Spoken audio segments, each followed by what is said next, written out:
If I squeeze a stick to try and figure out like where that tension is coming from, like I can squeeze the pinky, squeeze the ring, the middle, the index, and the thumb, and try and replicate where the tightness was. And when I do this, I find that it's from the thumb that I'm squeezing too hard on. So this is where I'm getting that kind of like tension and pressure that was causing my left hand to slow down a bit. So I'm going to slow this all the way down to 40, this play along, and I'm going to specifically focus on relaxing the thumb, because that just gave me some data by playing through it fast and finding the breaking point. One of the things that I've noticed is that a lot of people who have a strong background in rudimental percussion but do not play other types of like concert percussion or even like drum kit and whatnot, they have this like very black and white idea of this is the right technique, this is the wrong technique. And while that might work well for them in that particular context, because they haven't necessarily played percussion instruments outside of like a snare drum or a tenor drum or whatever, they don't understand that there are many ways that you can play that will allow you to play differently depending on the context. So you might want to have a lighter touch or a heavier touch, or you might want to be able to make it so that you can play faster, or play with a fuller sound, or play with a deader sound, like playing in the center of the heads, etc. Like there are many ways that you can approach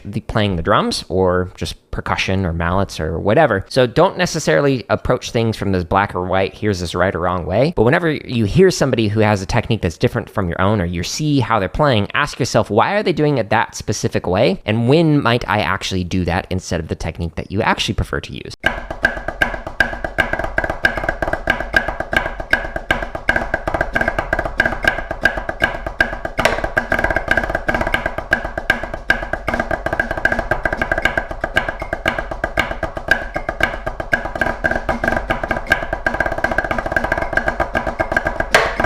Added in a little rim shot there for some extra seasoning, as the Blue Devils I'm sure would have appreciated. There's a paradox with drumming. If you want to get faster, you actually have to practice slower, like significantly slower. So let's say your maximum tempo is 160. Great, practice it at 40 and go up one click at a time. Slowly refine your technique, make it so that you can play even more relaxed than possible, or at least than you thought possible, at a slow BPM, and gradually work your way to a faster speed. And that's how you can slowly speed up your hands. Maybe 5 to 10% of your time, spend it practicing faster than you can. So like try it at 170, but the majority of your time, at least 80% of your time, should be practicing stuff slow. So that way you can slowly speed her up.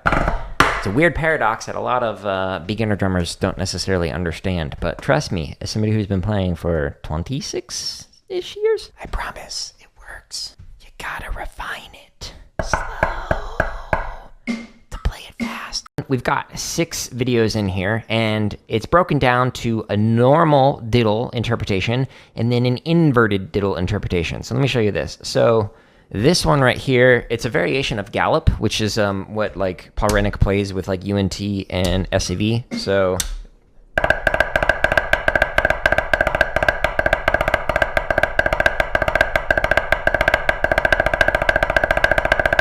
etc. So that's the first line. But inverted variation of this, it's the exact same rhythm, but you're going to play inverted diddles and inverted rolls. So you might be like, okay, well, what is an inverted diddle and what is an inverted roll? Rhythmically, it's the exact same thing that you just heard.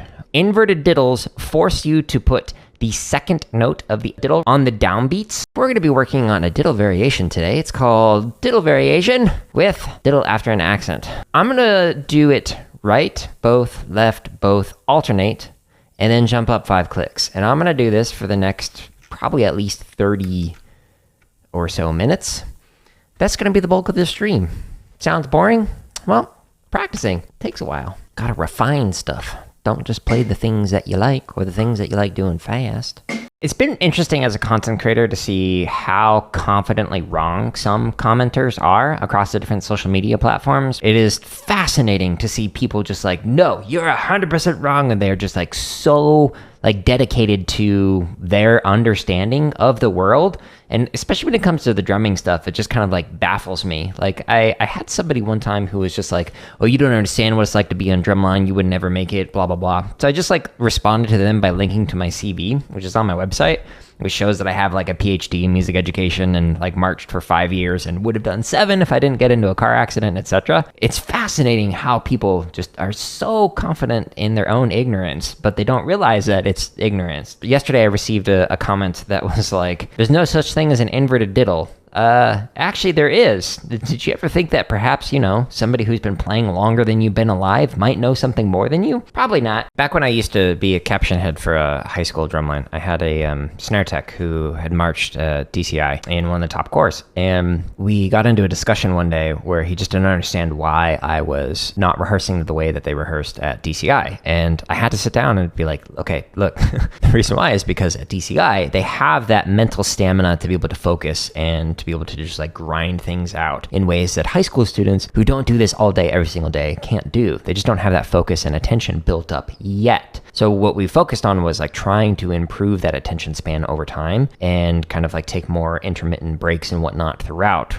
which is different than how I would have rehearsed it if I was with a DCI group. If students have a longer attention span, you can spend more time focusing on one thing. But if they have a shorter attention span because they are new and they're not used to being able to focus for all day, every single day, then you might need to move to new things a little bit more rapidly. So a little pro tip there. I had a conversation with an instructor and they were talking about how they felt like the good instructors were the jerks. And I was like, I strongly disagree with you. When I was center snare, the caption head would come and yell at us, no exaggeration, at least 15 minutes after the end of a show. But then if the judges tape came back and was like, yeah, you guys sounded great, like scored well, like got #1 in drums or whatever, then the instructor would suddenly be like, oh yeah, you guys were great, like afterwards. Now this created a lot of back and forth, like mentally with the line, and they started to fear performing. I did a lot of damage control afterwards. Ruling by fear does not get you anywhere in the long run. In a short term, it might like motivate some people, but if you're doing this all day, every day, it makes it so that you do not want to practice anymore and do not want to perform. A lot of those people who were on that line ended up not coming back the next year because they didn't enjoy it. Not because they aged out, because they didn't enjoy it. Really focus on not just the playing side of things, but also the human side of things. You're working with students who are actual people and they have feelings and desires and like motivations or lack of, depending on how you treat them. I know some Bands of America groups that will learn their music and drill in reverse order. So they'll start with like the closer, learn that, and then they'll work on the third movement and then the second movement and then the opener, so the first movement. And the reason for that is because there's this tendency when you start from the beginning and work your way to the end that it gets progressively worse as you go on, and that is something that judges will also notice, and like you kind of leave like a sour taste in their mouth at the end. Whereas if you start at the end and you work your way forward, as you're getting through the show, it gets better and better and better, and by the end of it, the judges will kind of remember, okay, this is how it's going at the very end. Different approaches, it works for different people, but I thought it was interesting that some people do that.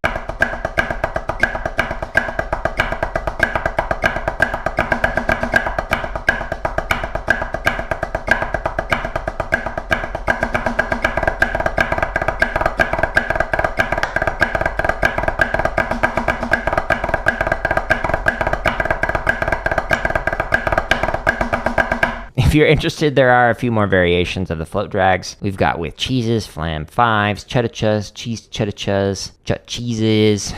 It sounds like I'm making up words. I promise I'm not.